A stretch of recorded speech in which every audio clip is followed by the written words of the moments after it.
This is Rajendra Desai from National Center for People's Action in Disaster Preparedness. I'm going to talk about educating the practicing building artisans for better construction and disaster safety. Today in India, the, the building performance scenario is worrisome. And there are three main concerns. Firstly, there is frequent maintenance requirements even in buildings which are only few years old. In the face of natural disasters such as earthquakes, cyclones, and floods, the performance has been dismal. The longevity has been dropping so fast. And this is valid for urban as well as rural buildings, and is also valid for organized as well as unorganized building sectors. Now, in case of masonry constructions of all kinds, one sees gross violations of basic rules of masonry rather routinely. And where the steel bars are used in the masonry, one finds problems of connections as well as placement. Now, in case of RCC construction, one finds wrong reinforcement arrangement, absence of ductile detailing, and absence of cranking in slabs. As far as concreting is concerned, which is considered pretty easy by many, there is absence or near absence of vibration, excessively high water cement ratio, and absence of grading in large aggregates. Now, these shortcomings at various stages of construction contribute to reduce longevity and increase vulnerability. Now, in earthquakes, in moderate earthquakes, we have seen that buildings suffer severe damage. These are vernacular as well as modern buildings, and they're also masonry buildings as well as RCC buildings. Now, in case of cyclones and floods, masonry buildings have been seen to suffer badly at times when even RCC buildings also suffer. Now, there are several reasons for this, but the most noteworthy is a grossly inadequate know-how and skill with those who are constructing, namely the building artisans. And these include masons, bar benders, shuttering carpenters, concreting persons, and definitely also the building contractors. Now, looking at the overall scenario of building construction know-how and skill, when it comes to building artisans, these are yesterday's construction laborers who were evolved into building artisans or karigar without any formal training and little or no formal education. They learn in bits and pieces. The contractors are the smarter and the better educated of these artisans, and they also are in the same situation. As far as the engineers are concerned, one finds that there is very little or no interaction between the engineers and the building artisans. Now, the most worrisome thing is that for this country of 130 million people, there are very few training programs, and there is no institutional mechanism of significance to bring relevant education to lakhs and lakhs of building artisans. Now, we carried out a mason survey across the state in Gujarat, which is considered as a developed state, and the findings were shocking. The literacy level of these people, what we found is that 68% are either class 5 or less educated. As far as source of learning of their skill, 89% learn from artisans. And as far as the attending of training programs is concerned, we find that approximately 80% have no training and 50% have participated in poor quality training. Now, the principal constraints that we find in learning for these people is that most rural masons lead a life of hand-to-mouth survival. With work on hand, few are willing to take no more than 3 days off for training. And since most of them are part-time agriculturists, in some months, that is the priority for them. Now, the need of the hour is to induct suitably trained building artisans in the industry. There are two options. One is the education of existing building artisans, which is done by improvement and know-how and skill levels of these artisans. The other option is of creation of new building artisans through imparting necessary know-how and skills to the unskilled individuals. For us at Ncpdp, our approach is to work with the existing artisans in rural areas with mobile trainer teams, because number one, future artisans learn from existing artisans. That is trickle down. And if they learn right, then the right thing also will trickle down. The rural areas supply artisans to urban areas. Number three, lesser resources are needed to upgrade the existing artisans. Hence, scarce resources would go a long ways.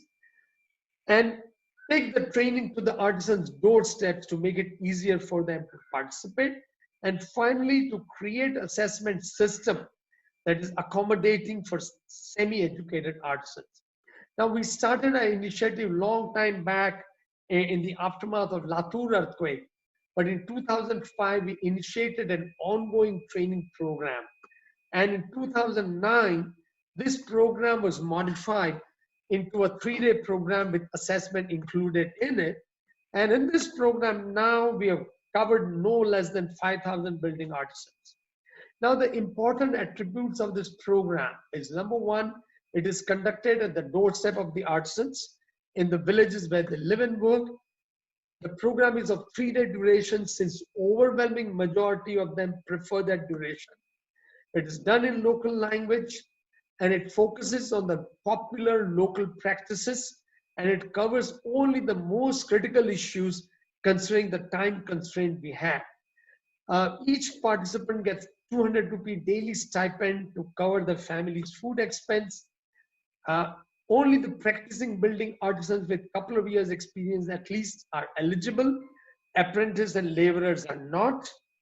The detailed assessment is done for each candidate during the training, and the successful candidate is given a certificate with a grade. Now, the training requires continuous groundwork in order to register these candidates.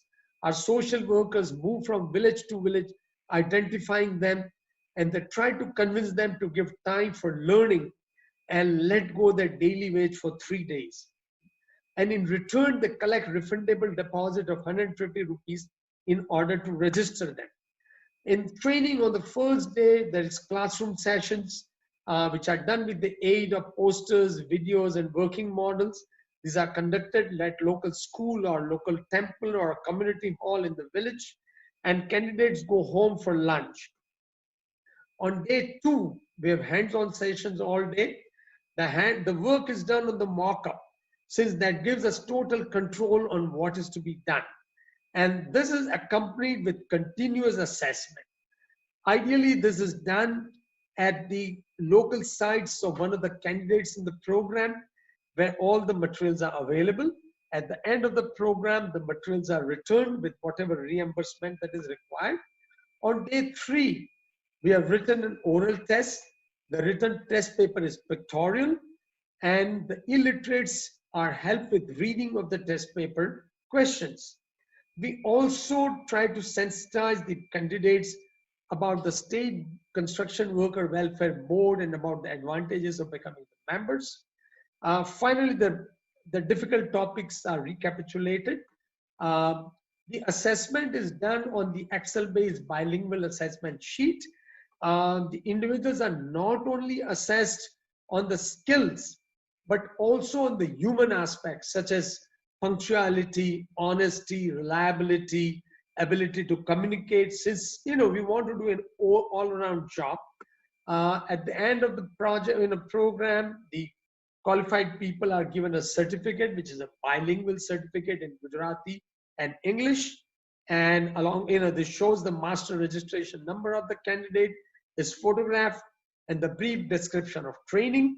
And this is given to the individual along with the Excel assessment sheet. Now, in any area with a couple of hundred people successfully completed the training, we organize certificate awarding events. And these are very important for them. It gives them visibility. It also empowers them. And we have local leaders who also come and participate in the events. Now, initially the response to the program used to be pretty bad. And it depended totally on our initiative of moving from village to village. But then as the time has gone by, we are also now get invitation through word of mouth publicity, and the attendance is significantly better, but the uncertainty persists. Because on the first day there may be many, and the second day the number may be smaller. The local contractors also support the program. They find the training beneficial for their output and the quality of their artisan team. The road ahead for us is to scale up from 600 artisans annually to 1,000 artisans. We would also like to provide linkages between the individuals and the industry for greater livelihood opportunities. We are also exploring social media for continuous education or refresher events. And we are also continuing to share our experiences for advocacy on the government policy, since we are learning a lot of things all the time. And the experience is also somewhat shared to promote a viable and cost-effective training model that we have with other training organizations. And finally, I'll say that the education of practicing building artisans demands viable model that is inclusive and artisan friendly. Thank you.